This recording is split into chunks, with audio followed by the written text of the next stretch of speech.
পিঙ্কি মনি ID থেকে আপনি লিখেছেন, সন্তানের আকিকার গোশত আমরা পিতামাতা খেতে পারবো কিনা? অবশ্যই খেতে পারবেন। শাহিদা সাইদারুল শাহিদা সিদ্রাতুল আপনি লিখেছেন, জমি বন্ধক রেখে টাকা নিলে ঘুষ হবে, সুদ হবে কিনা? না, বন্ধক রেখে আপনি টাকা নিয়েছেন সেটা সুদ হবে না, তবে যেটুকু রেখেছেন সেটুকু আপনি ফেরত দিবেন এবং বন্ধকের জমিটা যিনি বন্ধক রেখেছেন তিনি ভোগ করবেন না, আপনারটা আপনি ভোগ করবেন। এটা অবশ্য মানতে চান না মানুষ, সেক্ষেত্রে এটাকে ইজারার পদ্ধতিতে যেতে পারেন, যে ভাড়া নিলেন এবং কিছু নামমাত্র মূল্য ধার্য করলেন, তাহলে সেক্ষেত্রে যার কাছে টাকা নিলেন তিনি ওই বন্ধকের জমিটা ভোগ করতে পারবেন, সেক্ষেত্রে বন্ধক থাকবে না, সেটা ইজারা হয়ে যাবে।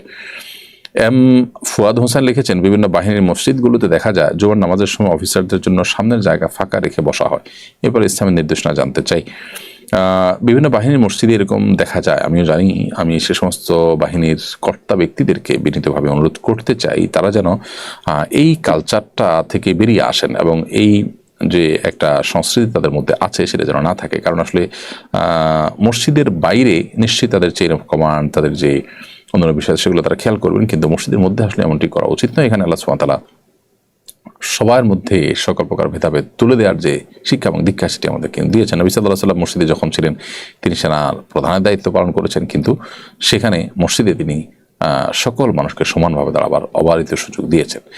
হুজাইফা মিনা আপনি লিখেছেন, আমাদের মসজিদের বড় মাইকে আজানের পাশাপাশি জুমার বয়ান খুতবা এবং আমাদের উচ্চস্বরে চলায় এই কাজটিকে আমরা খারাপ মনে হয়, এই জন্য কি আমার ঈমান নষ্ট হয়ে যাবে? না, আপনার ঈমান এই কারণে নষ্ট হবে না, কারণ আপনি এই শব্দ প্রয়োজন ছাড়া মানুষকে কষ্ট দেওয়া হতে পারে সেরকম আপনি মনে করছেন। এই মনে করার কারণে ঈমান আপনার চলে যাবে না, বরং মসজিদের মাইকের ব্যবহার যারা করছেন তারা সেটার ব্যাপারে সতর্ক থাকতে হবে যে এটি অন্যের বিরক্তির কারণ যেন না হয়। সাইয়েদ সাব্বি আপনি লিখেছেন, নামাজে মনোযোগ ধরে রাখার জন্য কিছু পরামর্শ দিলে ভালো হতো। আপনি সবচেয়ে বড় পরামর্শ আমি যেটা দেবো আপনাকে সেটা হলো যে তাড়াহুড়ো করে নামাজ না পড়ে যত লম্বা সময় নিয়ে সম্ভব সেটা নামাজ পড়েন, কি পড়েন নামাজের মধ্যে সেগুলো বুঝে পাওয়ার চেষ্টা করেন।